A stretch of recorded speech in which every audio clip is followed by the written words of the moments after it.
it's Matt Pinfield. It's Pinfield Sessions for the SoCal Sound. I'm here with an artist that I love, that I've been fortunately enough to be friends with for a long time because I've been such a big fan, and that is Simon Neil right now from the band Biffy Clyro. Simon, man, it's good to see you again. It's great to see you, brother. And I just want to say you look so well, and it's a privilege to be sharing some space with you again. Missed you loads. Yeah, missed you in a big way, and I'm so happy with the new record coming out, and it's just it's tight. Fantastic. 10 albums, man, It's funny, I cannot believe we're in our 10th record. I still feel like I'm 21 years old, still like making that first statement, but privileged to still be here, privileged to have shared the journey with the boys, and we're very proud of this new record. We've put as much into this one as we possibly could.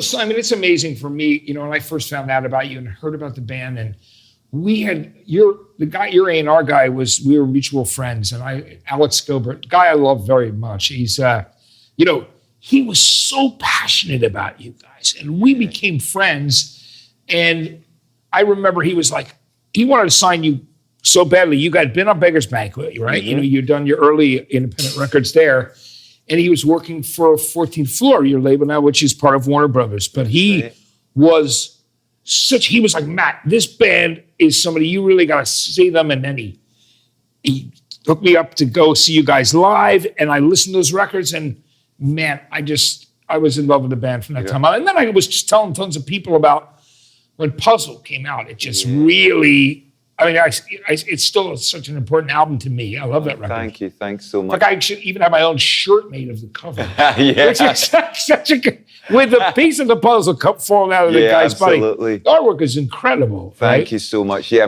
thanks for the support for so long as well, Matt. But Alex Gilbert was a wonderful supporter for our band, and he was the first person to make us believe in ourselves. We were just a small Scottish band, quite local, released a few records in the UK, toured hard, but we never had any kind of grand ambitions. And then Alex came in and said, you guys have it, and it made us believe in ourselves. Our confidence grew and the songs got better. He's one of the few people that have really kind of made me really enjoy the growth of the band. He knew how to kind of get under my skin in the best possible way, which the best A&R men do, men and women, A&R people. They know how to get their artists, kind of the fires flowing. So Puzzle was a big era for us. That was our first record in Warner's. Yeah. And it was deep on singles too, which, all the albums have been, but God, those songs like Living is a Problem, and, Falling Stars. It's funny, they still matter to us a lot. We still play a bunch of those songs even now, and it's interesting to feel that journey. I wrote that record about my mum passing away, so that really that's the first piece of music I made where I felt like I put my DNA into the music. My entire being was in there, and kind of that intensity has maintained since then. But to make good art, I think you do have to embrace the pain. You need to embrace the sadness, and then hopefully something beautiful comes out. And some of my toughest times in my life, I now think of as joyous because we've had beautiful moments come out of them. I get to share my songs with people, and it's a privilege to be here.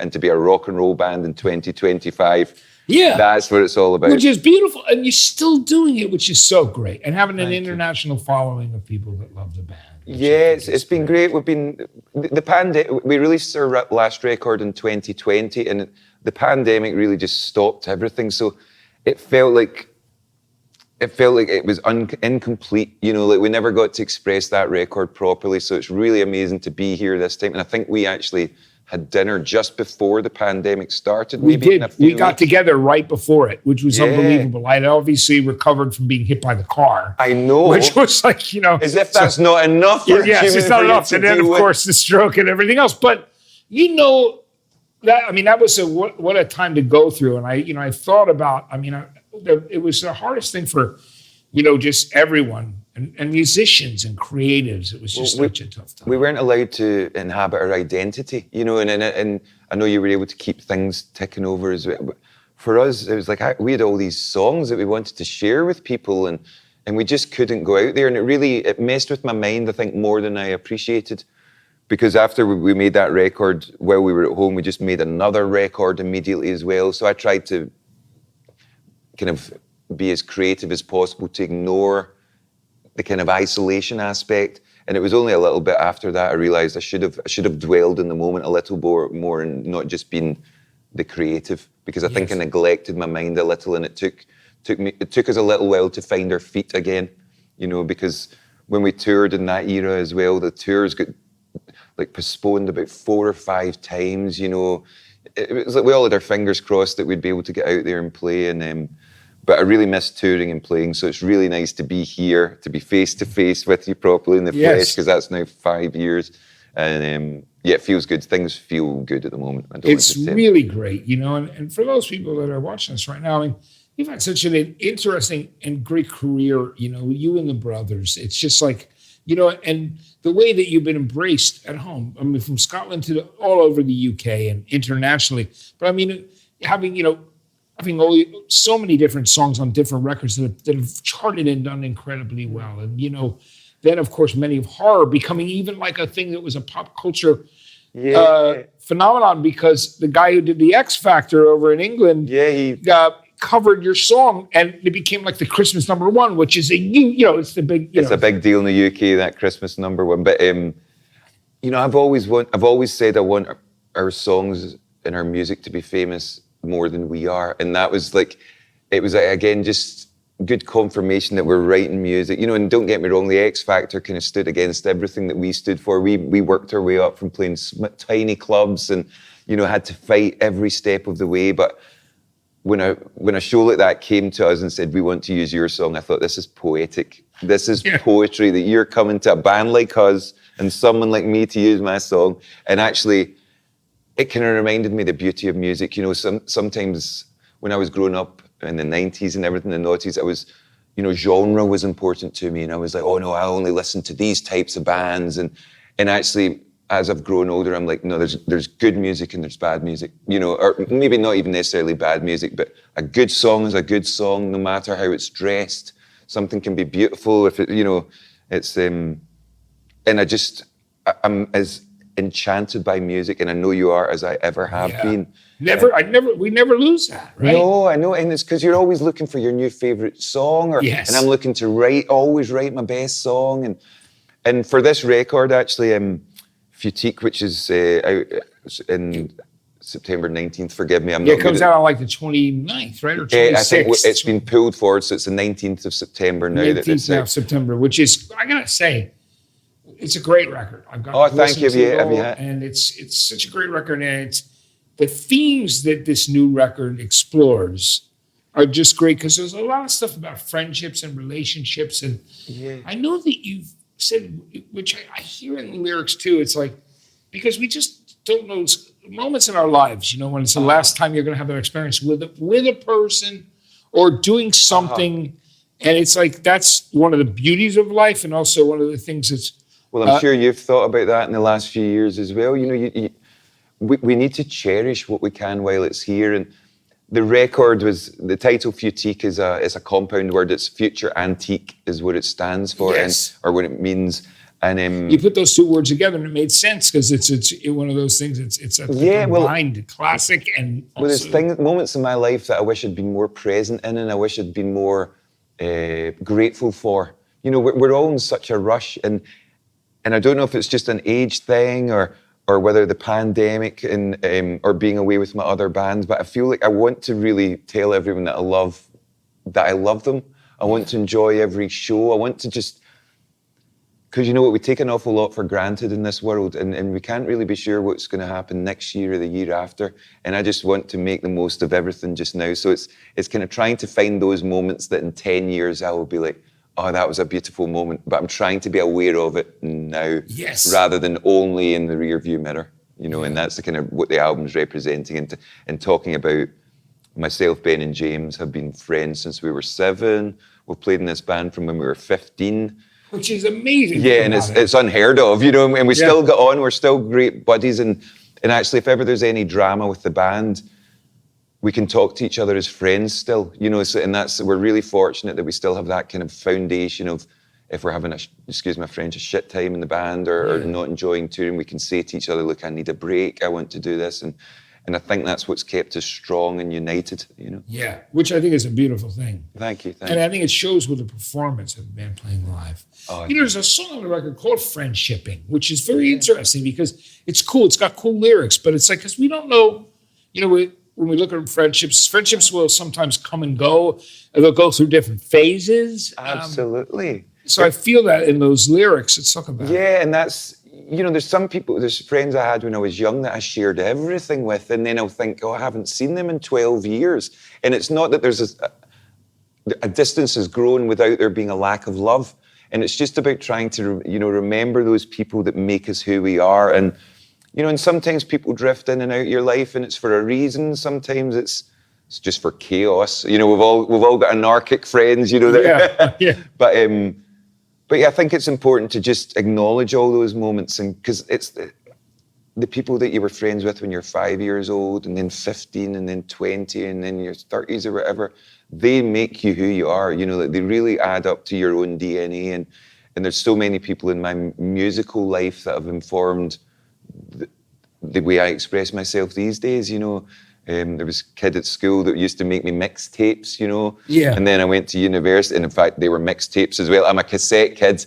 They were great. Everybody had cassettes. Were the best. They're the best. Share for an album on each side. Yeah. And then if you the thing was, if you got out your car and you stopped it, you would start listening exactly where you left off. Yes. So it was always the art of the album, which is why I still love the album. Yeah. I love the power of individual songs, but for me and the band, it's really important that we make an album statement, and it's really nice to see rock music really rearing its head and becoming hungry again and becoming something that, the next generation want to be a part of. You look at Deftones and things like that. Yeah.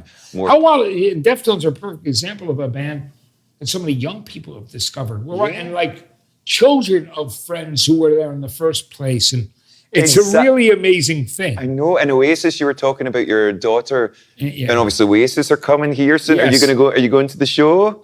That's the plan. You know what I mean? It's a good show. I went to see them in Wembley. Yeah. And it's a real, obviously in the UK, they're like the fucking Beatles or something, Yes. So every song, but see to be in that stadium, and I'm sure it'll be the same here, to just when everyone's sharing those memories, and there's fathers there with their sons, there's mothers with their daughters. That's the beauty of the whole thing, right? Because it's amazing. I love the band so much, and I did so much with them over the years. You know Tons them of interviews so well. as solo guys, as whether it be Liam solo or with BDI or Noel solo or just there's all this stuff that exists. And I'm so glad they're back together again as well. It meant the world to me when I heard it. I just thought it was a great. Yeah, no, because I thought it was pie in the sky. So they deserve it as well, though. They matter so much to so many people. Those songs stand up. That's it, and that's what I still am in love with the art of songwriting. There's so many cool production ideas and things out there, but see when the nub of a song is just perfect. And I always use Olivia Rodrigo as an example. See Vampire and Driver's License. They're just two of the best songs that have been written in the last 20 years, and I love it. And it's really nice to be inspired by the next generation who still appreciate what a song is. You know what I mean? Because it's so important. It is, because that's what memories form around. That's most of my friendships. If we hear a song, that way you want to hug your buddies, and that's what this record is for me. I want this to be people's companion, through this year, through this tough time that kind of the whole world's going through. It's a tough time for everyone, lots of changing and a lot of tragic things happening, violence around the world, and I just want to try and, in my little way, just put a little bit of love out in. It's really important. Speaking of a little love, right? It's great, right? It's as if I planned it. Yeah, exactly. Which is the lead-off single, which is great. I also love that song, One Shot. Can we talk about that thank song? you. Yes, please, yeah. Tell me about that. That was a song that I wrote on keyboard, so it sounded like a John Hughes soundtrack song or something, and I kept a little bit of that in the production. But that song is about what I'm talking about here, and it's like there's moments in life where you just, if it passes you by, you miss your opportunity. And for us as a band, I've always wanted us to just take every opportunity. We've been a band that says yes over the years. We'll play with most other bands. We'll do, we just want to play and share music. And And that shot, it's the typically awkward Biffy way. The song's called Shot One, but the lyric is one shot, you know? Yeah. But yeah, it's just about, you really need to commit. To make something great, you need to go for it. You can't, I always said to people when they asked about our band, we never had a plan B. This was what we were doing. You know, whether we succeeded on a monetary level or whatever, this was our vocation. And that song's a kind of recommitment to that. And as I say, looking back over the last few years and just saying, you know, we kind of lived it like we talked it. You know, we did what we should have done. And I'm really delighted we're still living and breathing, you know. Yeah, I'm so glad you are as a band. And, you know, Goodbye is another great song on this record. Thank Can you. we talk about that one? Yes, so that's going to be the single that comes out with the record. And, you know, I went away with I played with my other band, like Empire State Bastard for a couple of years. We were kind of an extreme metal band. And there was you were ripping it. It was just, you know. Thank you, we were trying. I was trying. And for a little while, I wasn't sure if I was going to write more music for Biffy. I didn't feel inspired. You know, the pandemic, I wrote 2 records, and I just felt like maybe I've said what I need to say. But actually going away and making this really noisy music, really intense music, it liberated me. And then I would come home and just play these pretty melodic songs. And Goodbye was one of the first ones. And I guess it's kind of a love song, but it's actually more about my relationship with my band and my music. You know, and I realized if I didn't have this band or my music in my life, I wouldn't be the same person. I would be missing a large part. And that song's about the thought of saying goodbye to the boys and saying goodbye to my wife and my music and everything that makes me who I am. And it was terrifying, you know, and sometimes those moments give you a bit of gold when you're, you know, that song kind of almost wrote itself, and you know, and it's very rare that happens, but some songs feel like they need to come out, and that was one of them, and I'm very proud of that, you know, proud of that song. It's a great tune. People hear that song. Thank you. Hunting Season also is a really cool. It's got just a great riff, you know what I mean, and it's just got a great. It just doesn't let up. Thank you. Yeah, it's one of those. It's one of those dumbass riffs that's just so right, you know, that like, dun, dun, dun. It feels great, but that song again, Hunting Season. I'm very guilty of this. You know, I pass judgment on things that I don't always know the full story, whether I can pass opinion on a band's new song or read a headline and think I know the full story. And we all put ourselves in that position. And I thought about that a lot in terms of releasing new music and how I don't want people to judge the songs, but yet I'm willing to put them out there. I'm putting them out for the public to hear and for everyone to judge. And it was just trying to find that balance in myself. And one of the lines is, I'll play along, you know, I'll audition for your show, I'll play along, because you know what, it's maybe the necessary evil that I need to express myself. And maybe some of the downside of that is people will pass all sorts of opinions on you, which can be tough to take when something's so personal. But I appreciate that's the industry I'm in, that's the game I'm in, and I do feel writing the songs are more important than someone saying, you're a dick. You know, like I can, if I didn't, you know, I would, as long as I get to make music, I can handle the rest of it. But I do think we need to be kinder to each other. I do think it's easy to pass judgment so quickly, you know, and it does feel like hunting season sometimes out there, and sometimes you're scared to pass comment on any situation in case you word it wrong. And I think we're all growing, we're all trying to be better as human beings, so give people space to make mistakes. You know, that's basically it. Absolutely. That's a great philosophy there. Thank you. You know, it's amazing to seeing you guys live as often as I have, and just seeing you be able to even, like, you know, just how epic the performances would sound, even when it was just the three of you guys playing together, just to saw, you know what I mean? Yeah, it's important. You know, live shows everything to us. You know, that's how we got good. You know, we spent many years before YouTube and everything just practicing and being a terrible band, but learning how to do things properly. And we still take our live shows incredibly seriously. I truly believe you're only as good as your last live show, even if you've played for 20 years or not. But yeah, it's an important part of our expression. It's you know, we play with shirts off. We've played with our shirts off live for years and years, and I think that that it's inherently ridiculous. You know, we're not the Chili Peppers. We don't have Kiedis's fucking workout regime. but when we got on there, Yeah. it's like you're exposed and everything matters. So Yeah. so the live shows matter to us a lot. We've since expanded with an extra guitarist and piano player because the songs have demanded it. But yeah, it's important. I always wanted us to be more than the sum of our parts, and I think we are, hopefully. You remember the feeling? I mean, you guys have played Wembley. You guys have played everywhere. They love you.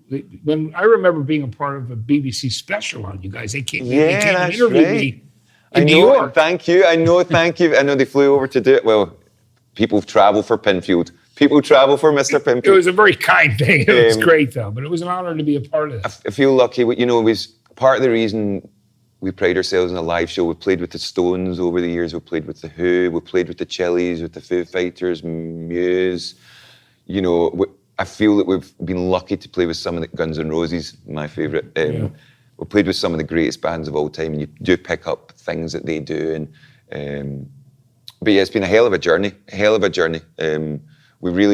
It's important, that connection with the fans as well. I think when you travel around and really make that physical connection and you share energy, you share an experience, that's what brings you close. And I do feel that we're very lucky with the people that care about our band, care very deeply. And we're looking forward to spreading even further. Yeah, it's amazing. And you guys have been able to continue to do that. I'm just glad so that you're back. Yeah, thanks. This new record. And I know, it's that's the thing as well. There's a lot of bands that it's a miracle to survive in this world. You know, it's not easy. And I'm just so, pride is a sin, but I'm really, really glad that myself, Ben and James have maintained our attitude, our connection, and our love of music, the hunger to make what we consider brilliant fucking music. And that's what we're going to continue to do. And I don't think I'll ever stop. And I know that you won't ever stop. You know, it's that way you can tell whether you need it or not. And I just need this. I need to sing. I need to play. Yeah, it's fantastic. I mean, I love, Simon, that you guys are back. And thanks so much, Matt. You know, and again, as always, you know, I think that you give so much of yourself, and lyrically, you know, there's a lot of expression and there's a lot of depth in what the things that you talk about. Right? I think it needs to matter. I think, you know, some bands can sing about slightly more frivolous things in a good way. I feel like it gives me a need to express myself because I sing about the toughest parts, like my mum passing, or, you know, having troubles with my wife, or just relationship issues and losing people in your life. And I think that's why we are still so committed. You know, even when I listen back to any song we've written, I know that was I gave everything I could in that moment, and I know that Ben and James are the same. And you know, there's previous records where you would maybe play something different, but things like the lyrics and everything, I know I was absolutely representing myself at that point. And it's the same now, which is why I'm not singing about being a 21-year-old in love. I'm singing about my long relationship with my band and with my wife, and how that's made me who I am. And I think that's important to represent who you are now. You know, I don't want to pretend. Music for me is not that, you know, and as I say, that's not to say that some music shouldn't be, but for me, Biffy is an exploration and an expression of my troubles and joys, hopefully, you know. Yeah, and you succeed at it, and I love it. Thanks so much. Thanks, man. So from here, I want to ask you, next thing is, I mean, you've got a tour of Europe that's coming up. And what about shows in the States? So the States, so it's nice to be here before the album is released for a change, because normally I'm chatting to you like after the record's out. So record's out September 19th. We're going to come back and do a few headline shows in November, hopefully a few radio shows. And then we're doing a big long tour next spring that we're just putting in place. So you'll hopefully have plenty of time to see Biffy Clyro live, and I hope to see you there, Matt. And we just can't wait to get back over here. You know, America's such an important place for me. My entire musical education came from this side of the pond, and it still excites me. I still like the challenge, and I love the fact we're still battling here. You know, like we're lucky to play big old shows elsewhere, but I do really like coming here, getting in the van, and just going and playing shows and showing people what we're made of. Because music should work in all levels. If you're a good band, you should be able to play a small show and it still matters and it still counts. And I pride ourselves in that. So plenty of Biffy activity. We will be hopefully playing a venue near you soon. That'll be awesome. Simon, thank you so much for doing this today. Thank you, Matt. It means a lot. Thanks for being here. here. Again. Thanks for being a part of the Pinfield sessions here at SoCal Sound. It's great, man. It was really, I love doing it. And thank you. So great catching up with you because, man, we've You're got quite the history. I know it's like 15 years since I last met, or since we first met. Yeah. Maybe even longer than 15 years. It's unbelievable. You know. But no, it means a lot, Matt. Honestly, thank you for the support over the whole time and for being who you are. You know, I speak on behalf. Everyone thanks you, but I'm speaking on behalf of everyone. Just thank you, and I'm so fucking delighted you're looking so well and healthy. Yeah, I'm grateful to be alive. You deserve it, man. You deserve it. You know, you've been through the fucking mill. So yes, it's been some next challenges. chapter is going to be amazing. Yeah, so I'm praying. Yeah, fucking a lot of prayer. You know what I mean? But it's a great I know. Well, thing. all you can do is hold on, isn't it? You know, life is a fucking journey. It is. It really is. Sometimes a roller coaster journey. Absolutely. Thank you so much, Simon. Thanks, Matt. Thanks.